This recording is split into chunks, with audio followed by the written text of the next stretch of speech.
Hello, and welcome everyone to our webinar on AI in Action, Mastering GenAI Implementation for Business Impact. Today's discussion is focused on best practices for implementing generative AI, and we're excited to feature insights from Conduent's strategic partnership with Microsoft. Conduent is leading the way by piloting innovative GenAI solutions that transform business processes, powered by Microsoft's AI infrastructure and expertise. Today, we're joined by three experts: Nitin Jain, VP Corporate Strategy at Conduent; Kalyan Perry, CIO Commercial Business at Conduent; and Rashida Hodge, Corporate VP of Data and AI at Microsoft. We are at the 2-year anniversary of GenAI, which was described as the biggest technology trend after the internet. As Conduent and Microsoft have been working on this technology trend from different angles, Conduent as a major business process solutions provider working to embed AI and GenAI in solutions and operation, and Microsoft being a provider of this technology to enterprises like Conduent, what is your opinion about this technology? Is it hype, or are we going to see real lasting impact in business transformation? Nitin, we'll start with you. Yeah, thank you, Megan. It is incredible to think about these last 2 years that have gone by so quickly, where we all encountered this amazing new technology in generative AI. We at Conduent started our journey in partnership with Microsoft, where we announced an innovation initiative focused in 3 areas of healthcare claims, user experience, and fraud. And through our collaboration, we have been working on several pilots in these 3 areas. And we had the opportunity to firsthand experience the power of this technology. We definitely think that this is a transformative technology with wide-ranging applications across multiple business processes. And especially areas that have angle of unstructured information, whether that is in documents or systems. I think that is where generative AI really shines. And we saw that in actually a couple of our pilots. So for example, in healthcare insurance domain, where we combine generative AI with traditional OCR, we are seeing that we can provide granular classification and even summarize some of the key parts of that unstructured document. And that unstructured document can be an appeals document, or can be a medical record in the case of healthcare correspondence space, right? And if you think about from a client perspective, what it does is you can improve the routing and queuing of the documents. And because you're able to summarize the information, now you can process and make your decision-making much faster. Similarly, in another pilot that we did around fraud detection related to account takeover in the government payment space, where we combine traditional AI with generative AI, we are seeing some amazing results. We are able to increase the volume of fraud detection up to 150%. And we are also able to improve the accuracy of that fraud detection by reducing the number of false positives. And even here, for doing the fraud detection, you are looking at information from multiple sources and multiple systems, all of which have unstructured information. So all in all, we at Conduent are really excited about this technology and the potential of it. But I think at the same time, there is a lot to learn. This technology is moving really, really fast. And then this technology is not one thing. It is comprised of multiple different technology components, all of which can be applied in different ways for wider applications. So in some ways, I feel like we are in the beginning stages of realizing the potential from this technology. Thank you, Nitin.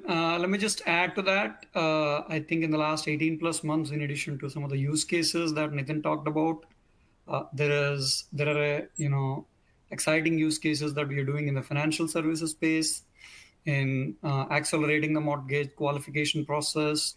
In addition to that, I think we are also looking at streamlining the adverse event recognition process in the pharmaceutical space, optimizing the healthcare documentation classification, right?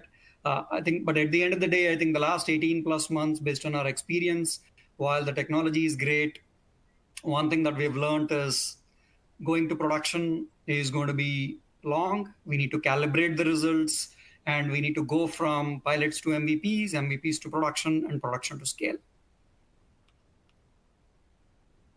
Yeah, I think, I think it's not hype based on what Nitin shared. He talked about some amazing use cases. I think The hype often stems from misunderstanding its capabilities or assuming it's going to solve a problem instantly. I think I like to break it up when I talk to customers about, look, what is it and then what it's not.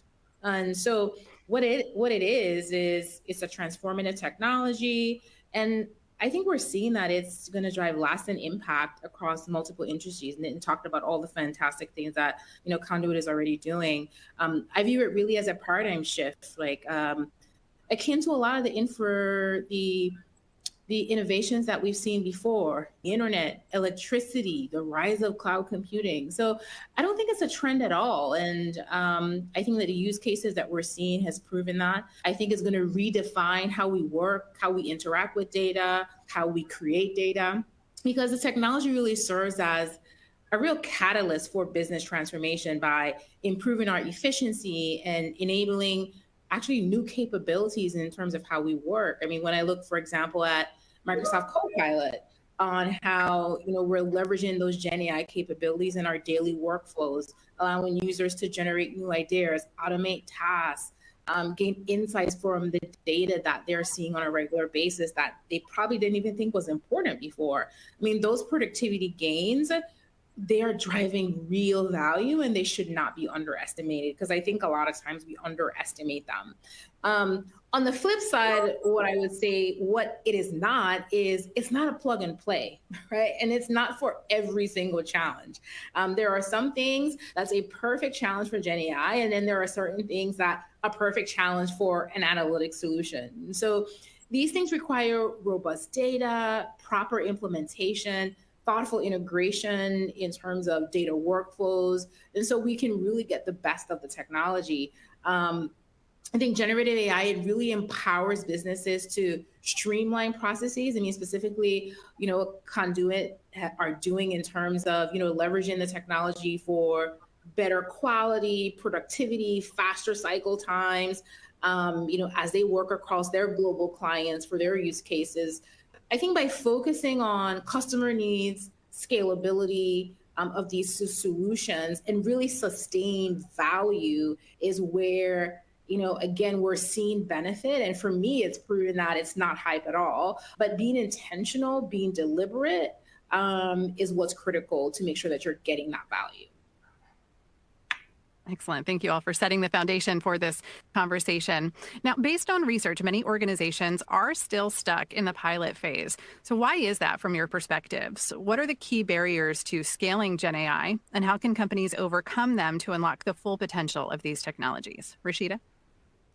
Yeah, look, that's a good question. And as the leader of data and AI for customer success at Microsoft, this is something that is super important for us, is getting customers to value quickly and helping them scale. I think many organizations find themselves in that pilot phase, right, of adoption. And, I would probably categorize it in a few ways. I think one of the main things I see is, and it's also common beyond GenAI, but just, overall in terms of, technology, emerging technology innovation, is starting with the basics of migrating to the cloud. These solutions, particularly GenAI, they do not work, and you will not find innovation in on-premise environments. So how do we finally take the step to what I like to call migrate to innovate? Migrating the end-to-end data estate on the cloud to really get the best level of innovations is so important. I think it's often forgotten.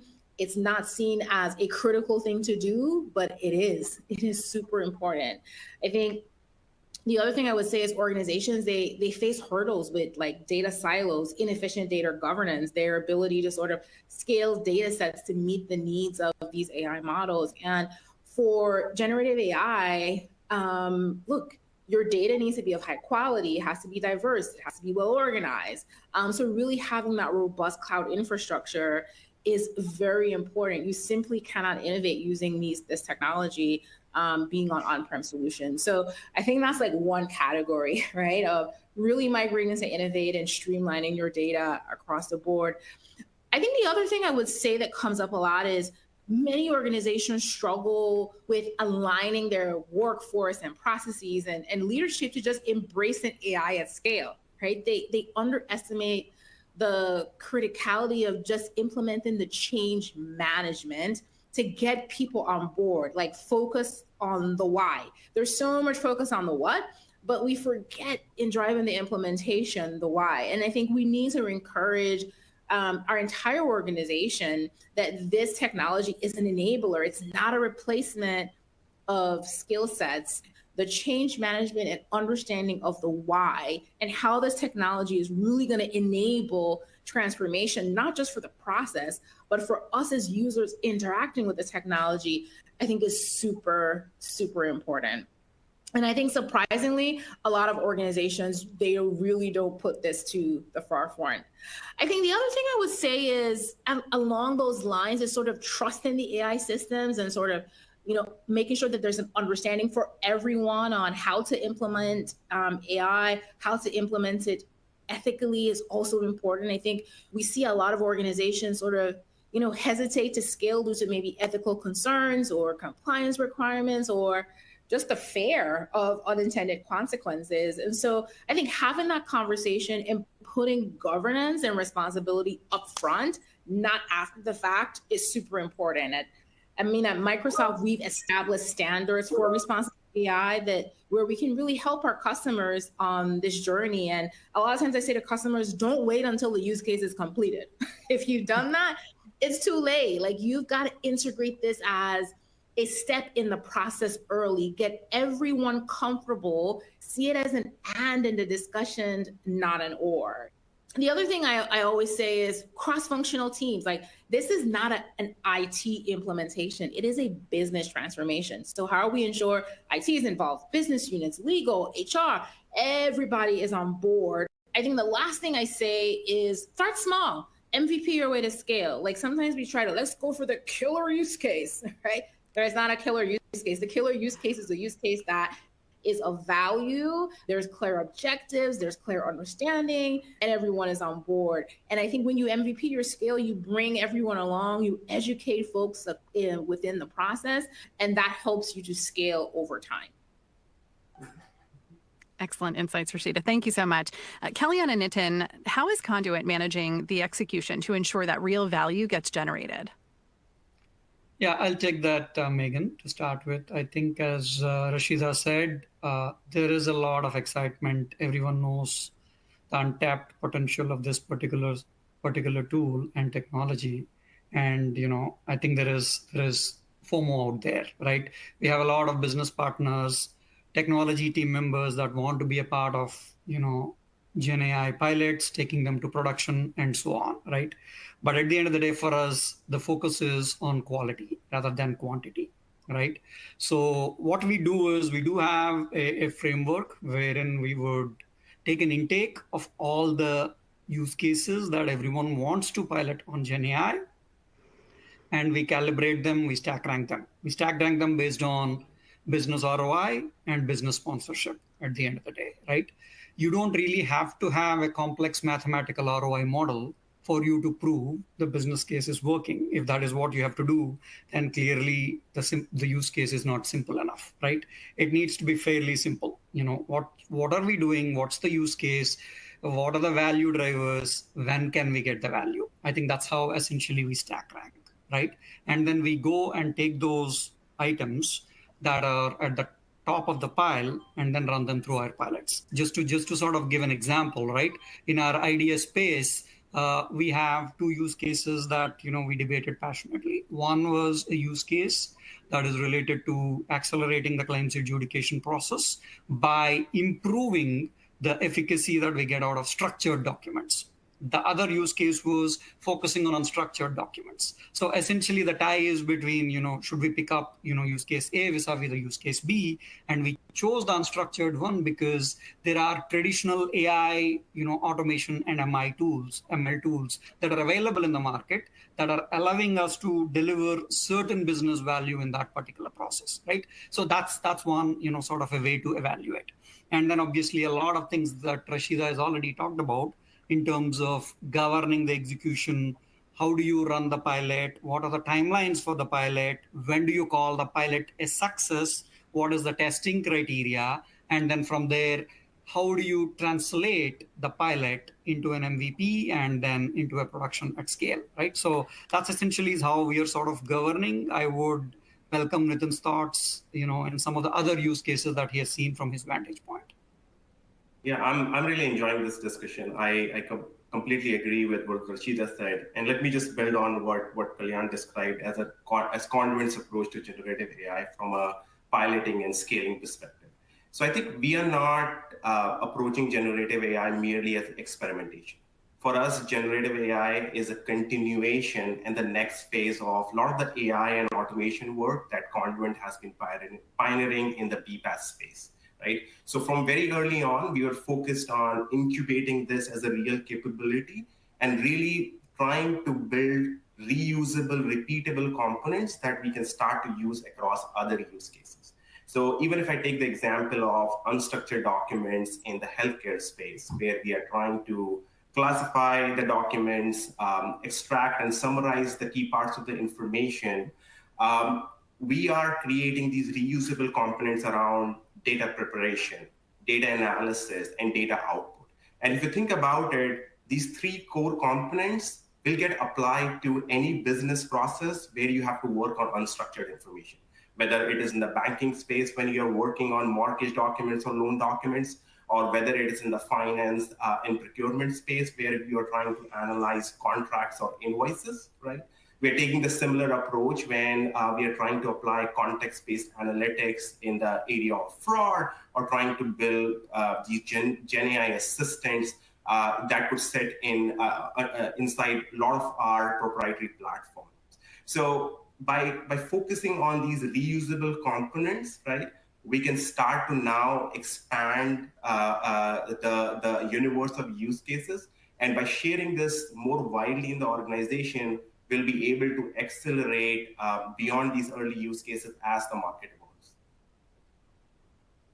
Excellent. Thank you all so much. So let's now explore how organizations should approach getting started with GenAI from three key perspectives: the technical side, business strategy, and partnerships. What are some best practices in each of these areas to ensure a successful GenAI implementation? So Kalyan, when implementing GenAI from a technical standpoint, what infrastructure or technological challenges should organizations anticipate? And how can businesses ensure their existing systems and teams are ready to successfully adopt and integrate GenAI into their operations? Yeah, so I think there is, again, going back to the execution angle, Megan, there is so much information out there in the market, it can get overwhelming. From our experience, I think there are, I would say, 4 specific steps, right, that we focused on. The first one essentially is the target AI tool set.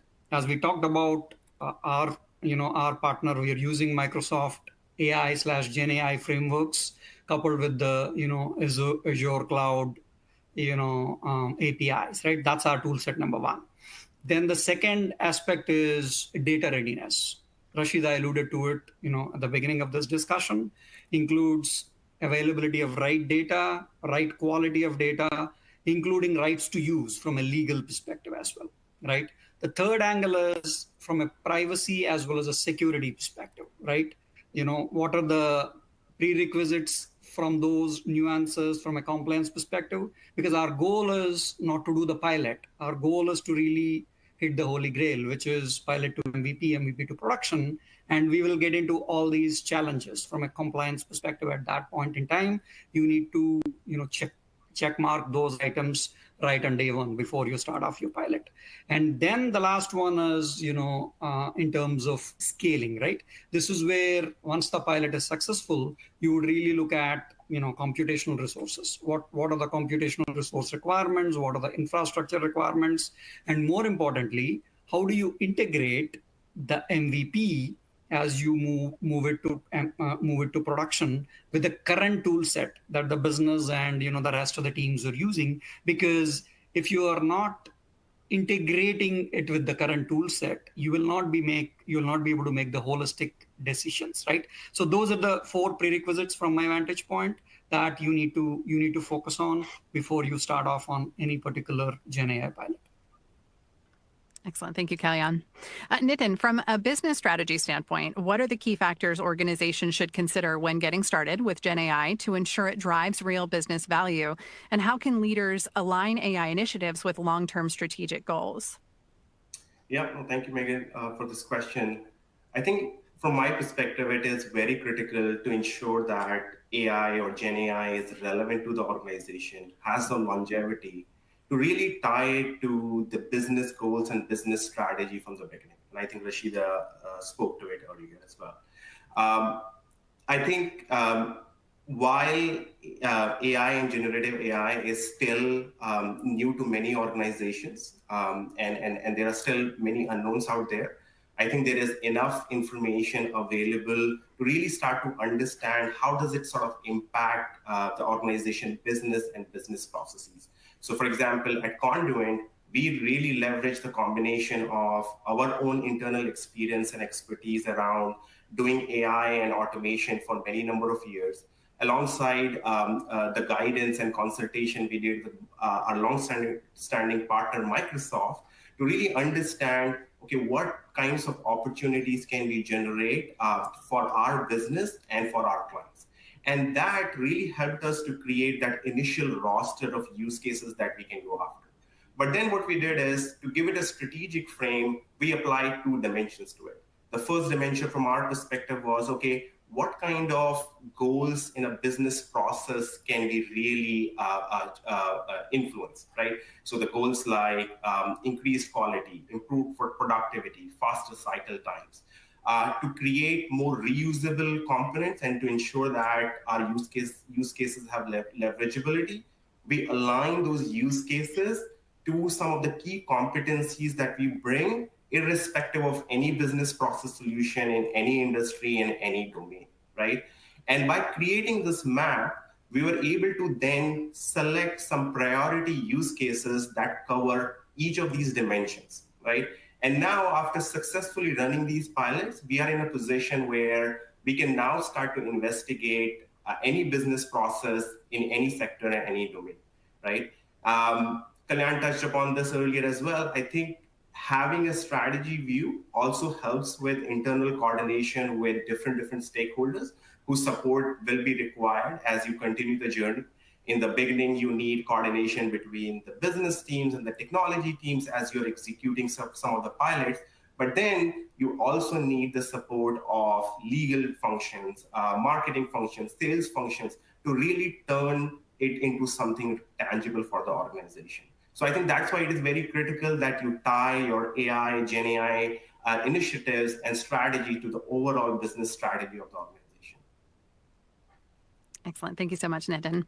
Rashida, let's turn to you for the final perspective here, and that is partnerships, which play a crucial role in the successful implementation of AI solutions. Based on your experience working with Conduent, what makes a partnership between a tech provider and an organization effective in the GenAI space? And how can collaboration with Microsoft's AI capabilities accelerate GenAI adoption and success? Yeah, no, look, really good question. And first, I'll just start off by saying, just thank you to Conduent and the team for being a great partner. I think just in this conversation, we could easily finish each other's sentences, right? Which is super important in a partnership, having empathy and understanding for, what enterprises like Conduent is trying to do, and us, helping them and partnering with them along that path. So really, we are just so grateful at Microsoft for the strong partnership that we have with the Conduent team. So Kalyan and Nitin, just thank you so much. I think when we look at partnership broadly, I would say, look, we believe partnerships succeed when, we are able to work with organizations and collaborate, and we're deeply aligned on outcomes. That's super important. It's not about using Microsoft technology, it's understanding the challenge, and then really aligning to ensure that we can help our partners on that challenge. And so how do we co-innovate responsibly? How do we ensure that we have a shared vision? There's trust. We're collaborative relative to our approach, because with innovation, there will be collaboration that's needed. And those are really key ingredients for successful partnerships, because in these partnerships, we're MVPing our way to scale. We don't get to the outcome on step one. Right? It takes us time to learn and to be aligned. So just begin with that shared vision and making sure that we're addressing specific business challenges. We're able to identify together high value use cases and really bring that use case to life. And I want to emphasize trust, because I think it's so important. It's the cornerstone of any partnership. I think, as we discussed, earlier from a responsible AI perspective, there's trust from a technology standpoint. And, how do you help us implement these technologies and these solutions ethically and securely and fostering confidence in the deployment? But, I think there's just trust in the relationship, right? Understanding we're all continuing to innovate, together. If when you kicked off, you talked about the 2-year anniversary of GenAI. I mean, where we are now with the technology was not where we were 6 months ago or not where we was 12 months ago. So also us being very open and transparent with our customers on our technology roadmap and how we get there and how we get there together, and making sure that we can both achieve our outcomes collectively, I think is so important. And I think trust is cornerstone to it. And that collaborative approach is really critical because it's really, especially in the AI phase, because I say in some technologies, it's like a light switch. Here's the technology, turn on the light switch, boom, you've got it. With AI, it's not. It's a really collaborative conversation in terms of how do we bring technical expertise, technical enablement to really help customers get to scale, as the team talked about, right? How are they going from MVP to pilot to then to production? And I think one of the things that we've learned at Microsoft is that, especially in the AI, this new AI phase or this expanded, phase, is how do we help customers get from pilot to scale, and how do we work side by side to help solve those unique challenges, and most importantly, bring them technical expertise. We actually built out a factory model for AI to bring expertise at scale to our customers to really help them build out their production use case at scale. As part of partnerships as well as learning, you're going to learn from these partnerships and then bring capability that we can scale together to be able to get to true value. Excellent. Thank you so much. We are nearing the end of our time today, but before we close, I would love to work through some frequently asked questions for our panelists today. So our first one is, when it comes to generative AI, data is the foundation. So Rashida, how do you ensure the integrity and accuracy of the data you use? And what processes should be in place to organize and manage the data? Look, here's what I would say. Becoming an AI-ready organization starts with becoming a data-driven organization. So unifying data across fragmented, sprawling data estate is a necessary step in getting to success. And I mentioned that in the beginning, right? Like, we talk a lot about AI, but are we talking about data estates? Are we talking about how do we unify that data? Are we talking about getting that data on the cloud? Like, we got to make sure that we're talking about that, because without access to your unique data, that's going to impact the results that are generated. In this era of AI, data is the competitive advantage. So that means future-proofing, unifying your data and your analytics workloads from across your clouds, making sure that it's open, it's governed, right? There's proper data discovery and usage, and those things are top of mind. So I think that this topic of data isn't talked about enough. I think this topic of unifying your data and getting your data finally on the cloud is not talked about enough. And I think that is really important as we move forward. Excellent. Thank you. Kellyanne, we'll come to you next. With the increasing reliance on GenAI, how do you approach data privacy, especially when dealing with sensitive customer or business information? And what practices do you follow to ensure responsible AI usage? Hey, excellent question, Megan. As you know, no technology conversation, happens without discussing regulation and compliance. So I'm glad you asked that one. As Rashida mentioned, right, this is a slightly different technology compared to the kind of technologies that we had. This is a little less deterministic and a little more probabilistic, because potentially a lot of times, depending on how you implement the solutions, what sort of algorithms you use, what sort of data you train those algorithms on, the results can vary. So that essentially presents a significant challenge from the compliance angle perspective, which is data privacy, data security, and so on, right? So from our experience, with the pilots that we've done in Conduent and the partnership that we had with Microsoft, I think 3 things come to my mind, right? The first one essentially is, do you have the rights to use the data that you're going to train the algorithms on, right? I think we just need to make sure That is a critical aspect that you check. The second one is, how are you ensuring you're using those algorithms and training the data to make sure the results are being fair, right? Which is where the prompt engineering comes into play, and the testing cycle, the iterations come into play and stuff like that, right? So these are on the result side of the house. The first one is on the source side of the house. The second one is on the result side of the house. The third one is, to Rashida's point, when you bring all the data into a certain staging, whether it's a cloud, whether it's, a particular data lake, wherever you're using, right? You're bringing the data from different sources. From a technology perspective, the data is flowing through a certain set of pipes. How secure are they, right? For example, if you look at our partnership between Microsoft and Conduent, the connections that we have are 100% secure. We know that, right? We run these on Azure models, and we can get NIST certifications, FedRAMP certifications, and a bunch of other certifications, including the traditional compliance angle. But if you run with small scale developers, or if you're trying to pilot your own algorithms, you need to look into that angle from a security, data privacy, right? So that's how I would present the holy trinity of focusing on privacy. And most important thing, privacy should not be an afterthought, especially for GenAI pilots. It should be one of the requirements, traditionally the way we use in technology, like the non-functional requirements from day one. That's how we don't get into an issue subsequently when the pilot becomes successful and you're trying to scale into production. You're not finding yourself at loggerheads with privacy or compliance. Excellent. Thank you so much. One more FAQ before we close out today, and that is, what are some of the top areas where you see generative AI bringing the most value, particularly in industries like those served by Conduent? Nitin, we'll start with you. Yeah, definitely, Megan.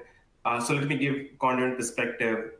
So we at Conduent are working through multiple use cases that are a combination of client engagements, new features, functionalities we are trying to add to our solution offerings, and also internal process improvements. And when we look at all these use cases that we are working on, we put them in 3 buckets. And these buckets essentially line up with some of the key competencies that we bring as part of our business process solutions for different industries and different domains. The first bucket is documents management, where we are working to create new capabilities around unstructured documents related to classification, indexing, summarization of information. And all of this has potential in the area of healthcare claims, also in the banking industry. The second category is what we call as user experience. So here we are working on multiple pilots related to agent assist that can essentially improve the productivity of a customer service rep. And the last category is search and analytics, where we are working on use cases like fraud, where we are searching for patterns, applying context-based analytics to really increase the volume and speed of fraud detection. So these are sort of the 3 buckets around which we are working on different use cases. And again, the 3 buckets are important because, as I said, they line up with the competencies of our business process solutions. And by executing on some of these early pilots, essentially we will be in a position where we can investigate opportunities across any kind of business process for any industry, any sector. Rashida, any thoughts to add there as well? I agree with what Nitin shared. I think, one of the good things about GenAI is that enables hyper personalization in customer interaction. And so we see a lot of usage from that perspective, right? How do you enhance user satisfaction by tailoring responses and recommendations to individuals? So a lot of use cases in that category. We also see it being used, and Nitin talked about this, like document summarization. How do you automate document summarization, processing of forms, creating reports to reduce manual intensive tasks? And in certain industries, like there's a lot that still happens on paper. When I see these use cases, they really lie in saving time, improving customer experiences, or how do we uncover insights that we probably didn't see before, we didn't have time to see before, and how can we use those insights to drive value and transform, our business, especially in the competitive market that most industries are in right now. Excellent. Well, thank you so much to Rashida, Kalyan, and Nitin for that insightful presentation. We are all out of time for today, but before we sign off, I just wanted to thank you, our audience, for joining us today as well. This webinar will remain available on demand if you want to review anything that was discussed. Thanks again for watching.